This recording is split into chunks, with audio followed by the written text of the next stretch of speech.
Saya mau sharing sedikit tentang sebenarnya ini kegalauan saya beberapa tahun ini. Baik, Kes. Ada beberapa orang terdekat saya atau teman saya ketika mendapatkan sesuatu hal rezeki yang besar itu seringkali selanjutnya itu mendapatkan musibah yang besar juga, Ustadz. Seringkali yang paling sangat mengena buat saya itu dan saya takutkan dan saya galaukan, orang tuanya tiada. Beberapa hari ini saya mau ikut tes. Yang ingin saya tanyakan adalah apakah memang ketika kita mendapatkan hal yang besar itu selanjutnya akan mendapatkan hal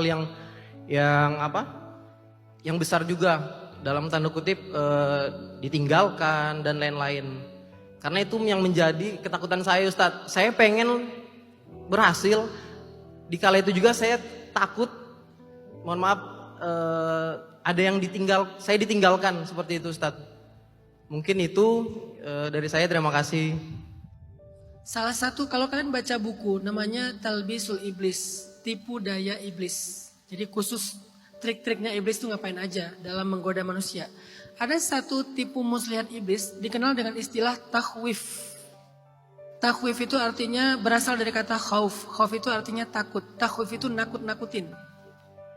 Jadi salah satu tipu daya iblis atau waswasah iblis itu adalah nakut-nakutin kita untuk menjadi orang benar. Kamu jangan hijrah, kalau hijrah nanti dapat musibah. Kamu jangan terlalu serius ngejar misalnya karir, kalau kamu sukses nanti akan kehilangan. Kamu jangan terlalu berharap yang banyak-banyak, nanti juga hilangnya juga banyak, bla bla bla lah. Dengan segala macam ancaman-ancaman yang bahkan belum terjadi, itu namanya takhwif. Dan takhwif itu kalau kita konversikan dalam teori mental health, maksudnya anxiety. Maksudnya overthinking dan over worry tadi, jadi panic attack, bingung sendiri. Dapat nikmat bukannya bersyukur malah panik.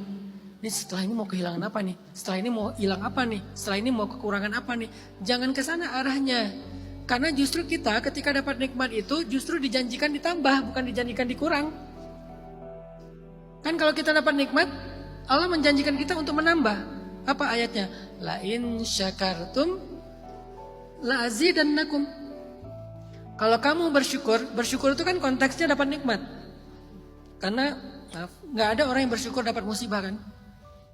Alhamdulillah, kenapa kamu alhamdulillah baru meninggal saudara aku? Kan kayak nggak sesuai konteks ya. Yang ada orang bersyukur dapat nikmat. Nah, kata Allah, la in syakartum la azidannakum. Kalau kamu mensyukuri satu nikmat, aku akan tambahkan. Allah janji dengan kalimat tasydid di situ tuh. Pasti aku tambahkan untuk kamu. Sehingga mindset kita dibangunnya dengan ayat itu, bukan dengan takhwif syaitan.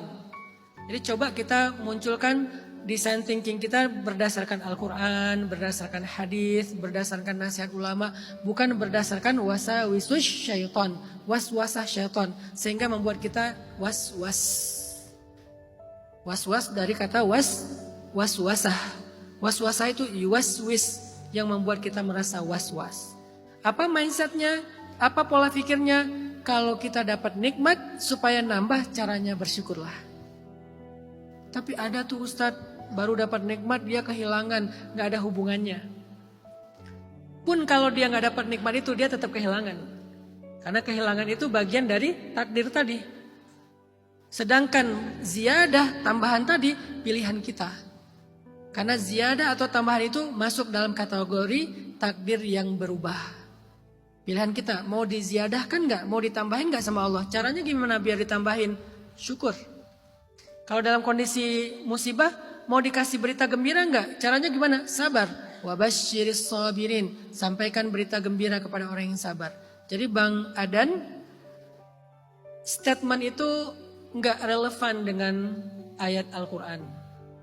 Menurut saya justru statement itu bagian dari takhwif yang dimunculkan syaitan di dalam hati manusia untuk membuat dia was-was. Percaya aja dengan janji Allah. Allah loh yang berjanji. La in syakartum la azidannakum. Kalau kamu mensyukuri nikmatku, pasti akan aku tambahkan, bukan aku kurangin.